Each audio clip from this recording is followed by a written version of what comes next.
Imagine you are an executive of a beverage corporation. You are sitting in a meeting room smelling of tobacco and old wood in Moscow, 1989. Opposite you are not retailers or advertisers, but high-ranking military officials of the Soviet Union with uniforms full of medals. On the negotiation table, instead of marketing plans or sales, they push toward you a stack of military technical documents. They do not pay you in cash. They also do not pay in gold. They give you 17 attack submarines, a cruiser, a destroyer, and a frigate. That is right. You did not hear it wrong. This is not a fantasy war movie, but one of the strangest, boldest, and most unbelievable deals in global business history. At that moment, PepsiCo, a carbonated soft drink company, officially owned the sixth largest naval fleet in the world. How did a beverage company end up disarming a nuclear superpower? And why was the Soviet Union ready to trade its military power just for bottles of soda? Welcome to the story of Donald Kendall, the entrepreneurial spirit despite geopolitical barriers, and the soda for warships deal that changed the definition of international trade forever. Part 1. Starting from a paper cup and a historic confrontation. To understand why submarines appeared on the negotiation table in 1989, we must go back 30 years before that, the summer of 1959. The context, then, was the peak of the Cold War. The world was divided by the Iron Curtain. One side was the United States with capitalism. The other side was the Soviet Union with communism. Two superpowers were growling at each other with nuclear arsenals enough to destroy the Earth many times. However, amidst that tense atmosphere, a small gap appeared. The US and Soviet governments agreed to organize cultural exhibitions to exchange understanding. The Americans opened an exhibition at Sokolniki Park, Moscow, showcasing the best of the American dream, from washing machines, shiny cars, to modern kitchens. Donald Kendall, then head of Pepsi's international division, saw an opportunity that no one else saw. While other American companies hesitated to set foot in the enemy's land, Kendall craved it. He knew that if he wanted to defeat his arch-rival Coca-Cola, he needed to capture markets that Coke hadn't touched yet. But there was a big problem. The Russians didn't know what Pepsi was, and they didn't like things representing American capitalism. Kendall made a risky move. He approached then U.S. Vice President Richard Nixon, an old friend of his. The night before the exhibition opened, Kendall told Nixon, "I need you to help me put a Pepsi in Khrushchev's hand. Otherwise, I'll be in big trouble with the board." The next day, the world witnessed a historic moment: the kitchen debate. Nixon and Nikita Khrushchev, the powerful leader of the Soviet Union, were arguing fiercely about the merits of two economic systems right in a model American kitchen. When the atmosphere became heated, Nixon skillfully led Khrushchev to the Pepsi counter. Kendall had prepared two types of Pepsi, one mixed with American water and one mixed with Moscow water. He wanted to prove that Pepsi could become part of Russian life. Khrushchev picked up the cup, took a big sip. Photographers clicked continuously. The next day, the image of the world's top communist leader enjoying the symbol of capitalism appeared on the front page of every major newspaper. That wasn't just a photo, it was an invaluable marketing victory. Pepsi had the biggest endorsement in history from the man threatening to bury America. More importantly, the Soviet people became curious. What was this black fizzy water that made their leader so satisfied? Part 2. Economic Problem and Solution from Vodka Bottles. The 1959 event opened the door, but it took over a decade later, in 1972, for Donald Kendall to officially bring Pepsi into the Soviet market. This was a historic milestone. Pepsi became the first American consumer product produced and sold in the Soviet Union. However, a huge barrier appeared immediately: Currency. The Soviet ruble was then a non-convertible currency. This meant Soviet law prohibited taking rubles across the border, and no international bank accepted rubles for dollars. Imagine yourself as Pepsi. You have 280 million potential customers craving your product, but they cannot pay you in any currency you can use to pay employees or buy ingredients in America. Many would give up. But Donald Kendall didn't.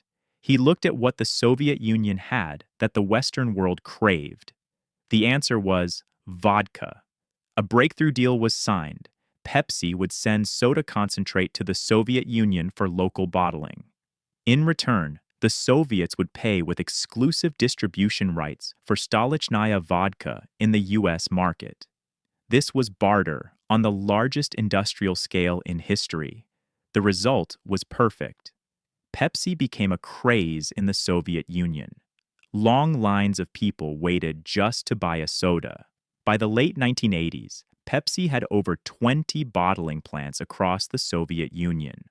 Conversely, Stolichnaya vodka became extremely popular in the US thanks to Pepsi's distribution network. However, by the late 80s, the world began to change. The Soviet Union fell into a severe economic crisis. The war in Afghanistan and the arms race exhausted their resources. The demand for Pepsi among Russians was higher than ever, but the vodka they produced was no longer enough to pay Pepsi. The contract was about to expire. Pepsi wanted to expand dozens more plants. The Soviet Union wanted more soda to soothe public dissatisfaction, but they didn't have enough vodka. So, how does a bankrupt superpower pay debt? The answer lay in rusting military ports. Part 3. When soda becomes military power. In the spring of 1989, a new deal was brought to the table, and this time, it amazed the whole world. To maintain the flow of Pepsi into its territory, the Soviet government made an offer no food company had ever received. They would pay with a fleet of old warships. The deal included 17 attack submarines, 1 cruiser, 1 destroyer, 1 frigate, and several large oil tankers for resale. The total value was estimated at $3 billion then. Let's stop to analyze this. With 17 submarines, Pepsi naturally owned a submarine fleet larger than Britain, France, or India at that time. If Pepsi decided to keep this fleet, they could block any seaport in the world or become a formidable military force in the Caribbean. Pepsi executives sat in a meeting room in Moscow, looking at technical drawings of submarines. They were experts in sugar, CO2, and advertising campaigns, now facing the reception of weapons of mass destruction. But Donald Kendall, with sharp, strategic vision, agreed. Why? Because he knew the value of scrap steel. At that time, global demand for recycled steel was rising. These warships, though old and disarmed, were still giant blocks of steel containing immense value. News of Pepsi owning a naval fleet spread quickly. U.S. National Security Advisor Brent Scowcroft called Kendall worriedly. "Donald, what on earth are you doing with a Soviet submarine fleet?" Kendall replied with a famous quote, "I am disarming the Soviet Union faster than you are." That wasn't just a joke. It was an ironic truth.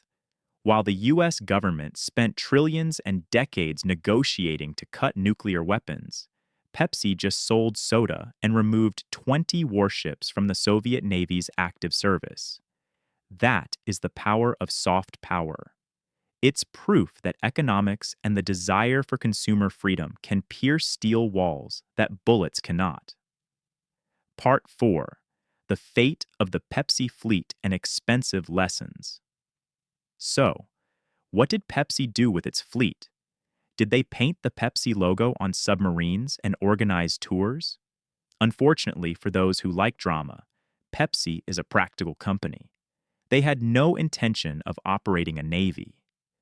Immediately after the handover, Pepsi signed a contract with a Norwegian shipbreaking company, Aker Yards.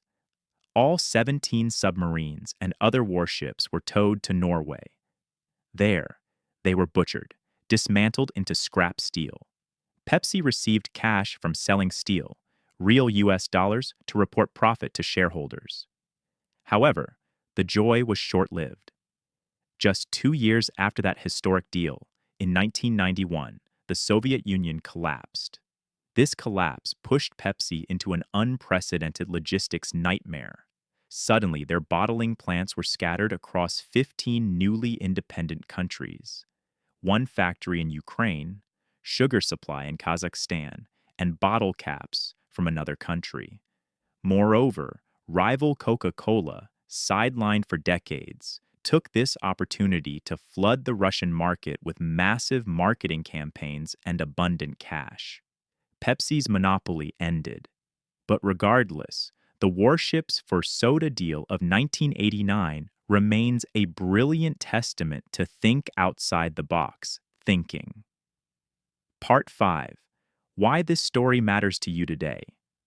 The story of Pepsi's fleet isn't just an interesting history snippet. It contains deep business lessons and strategic thinking that any of us can apply. 1. Never accept impossible as the final answer. When facing a market without cash, 99% of companies will withdraw. Donald Kendall was in the remaining 1%.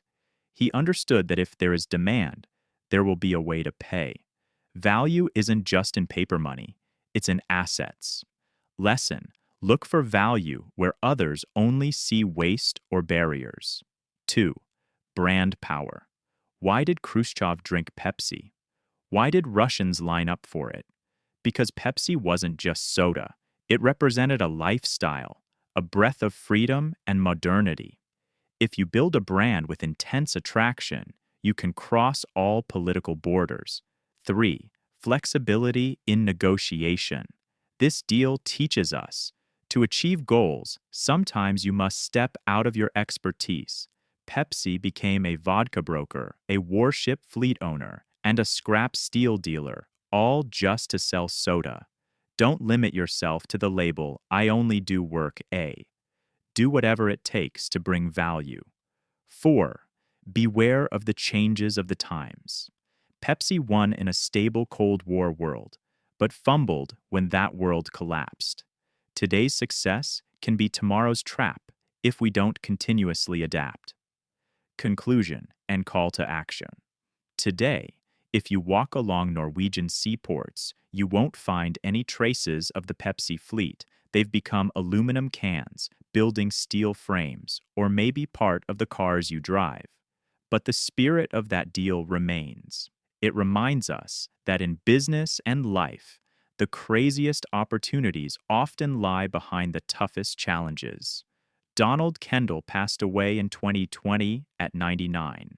But his legacy of a man who disarmed a superpower with soda will always be retold as a legend of human audacity.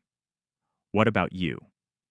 If you are facing a seemingly insurmountable obstacle in your career or project, ask yourself, where is my submarine? Is there hidden value you are ignoring? Is there an alternative payment method you haven't thought of? If you find this story inspiring, please like and share this video. Don't forget to subscribe and turn on notifications to not miss deep analyses of classic deals and business lessons that change the world. Leave a comment below. If you were Pepsi's CEO in 1989, would you keep that submarine fleet or sell them? And what strange business story do you want us to analyze next? Thanks for watching. Always keep a creative, fierce spirit and don't hesitate to trade soda for warships if the opportunity comes knocking at your door. See you in the next exploration journeys. Thank you for being part of our community.